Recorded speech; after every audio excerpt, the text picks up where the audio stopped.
Okay, we have this in two pieces. Just a little technical snafu, but regardless of that, here's the rest of this. So it says this is about the Olympics.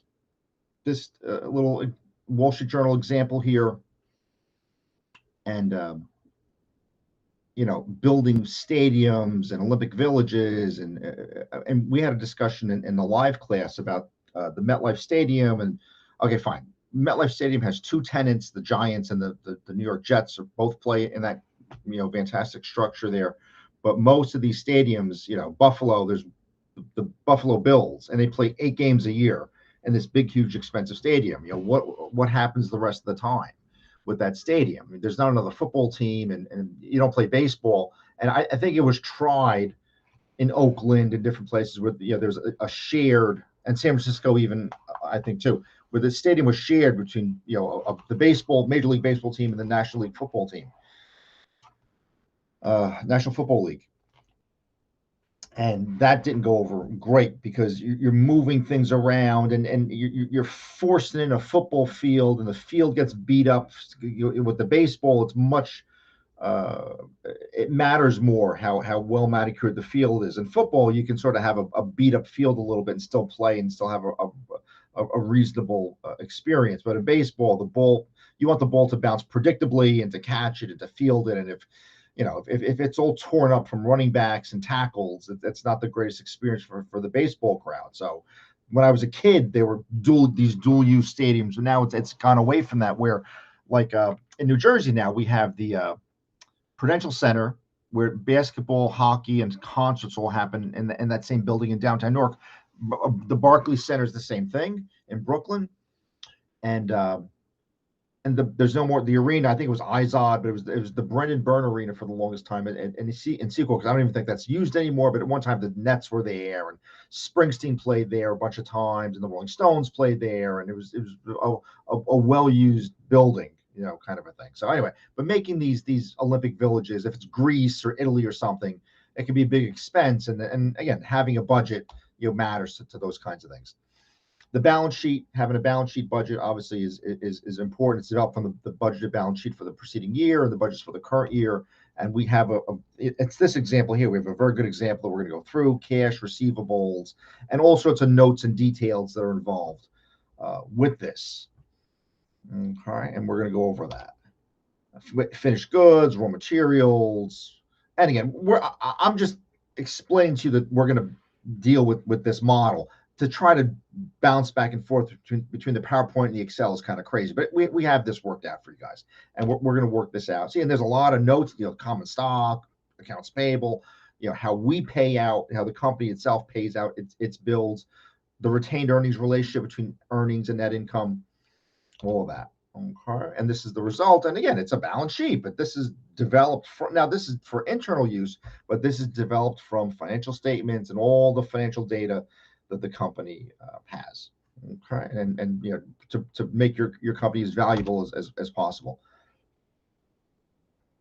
So this is something where materials are purchased $70,000 the first quarter, $90,000 in the second quarter, 40% of the purchase paid in cash incurred, the balance paid in the following quarter.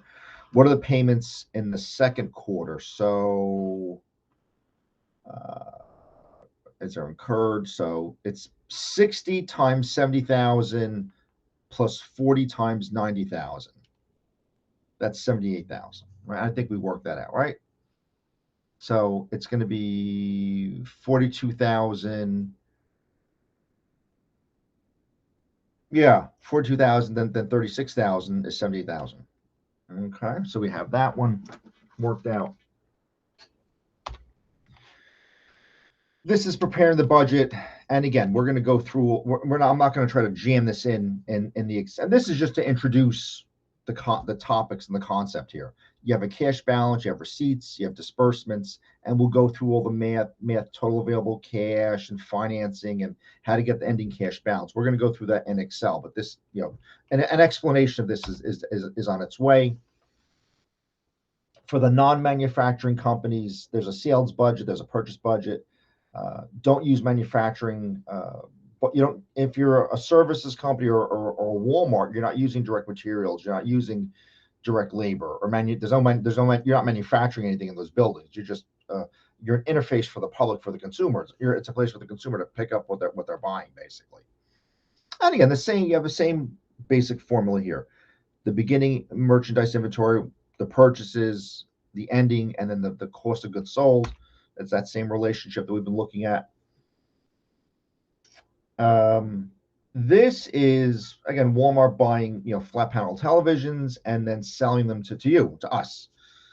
Okay, and then what we want in terms of an inventory, a beginning inventory, an ending inventory, and then what we plan to sell for the month of March, the month of November, or something like that.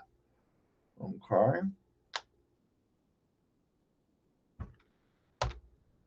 Services enterprise. Budgeting is coordinating professional staff needs with anticipated services. Disproportionately high labor costs, low profits due to additional salaries, increased staff turnover due to lack of challenging work, overstaffed, understaffed. Services can't be addressed. Loss of people with experience. Not realizing the value of the people that you have. Right. That's we could play that story in Jersey City. That's for sure. So okay. Not-for-profits, Catholic Charities, billions. That's a multi-billion-dollar business, Catholic Charities. Okay. Processes might be different from profit, but you still got to keep track of what you're doing. Expenditures, the management. Okay. Now, it's illegal. I don't know if for not-for-profits. Is it illegal to oversee? I don't know. I got to look up the law on that. I never heard that before. The budget for merchandise differs from the budget for manufacturer because, and again, all of these, right? Merchandise purchases budgets replaces the production budget, and manufacturing budgets are not applicable. Okay, for a merchandiser versus a manufacturer. This is, and again, I listed these articles. I should have gone through these, and I didn't. But this is Princeton cuts budgets as endowment slide. California's plan to close the gap becomes more drastic, and soaring in art. Museum trips over finances. These were all 08, 09 when this is just post financial crisis. And these are some good articles for me to research. And what I've done is I've put it on my list of things to do for the next time I teach this material. We're not going to go through that, but we'll see. Maybe if there's time this semester and I get the motivation to do it, I will. But this talks about the not-for-profit, which the big universities are supposed to be not-for-profit, but they have as sophisticated of an investment division as any big bank does. Just not as many people, but it's certainly very sophisticated. Museum of Contemporary Art. The endowment shrunk from 50 million to 6. A new director wanted to build a reputation through spending and ran budget deficits and threatened the museum's survival. To go, even if you went from 50 down to 10 or even 50 to 25, to just sink your endowment by that much, by almost you're using over 90% of your endowment, okay, in a couple of years. That's kind of crazy.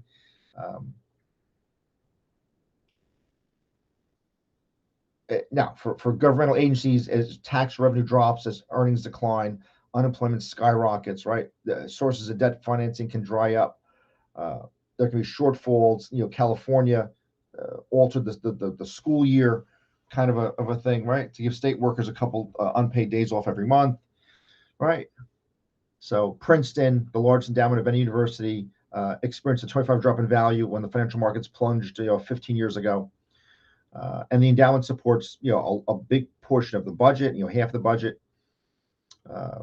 Raises were capped, administrative budgets were cut, construction projects were put on hold. And again, so the three examples here, I'm sure, are all explained deeper in the Wall Street Journal when you get a chance to read those articles. And it looks like, we didn't do the appendix on these PowerPoints for some reason. Folks, this thing is split into two pieces. I apologize for that. Okay, so. All right, folks. My bike ride awaits. We'll see everybody soon.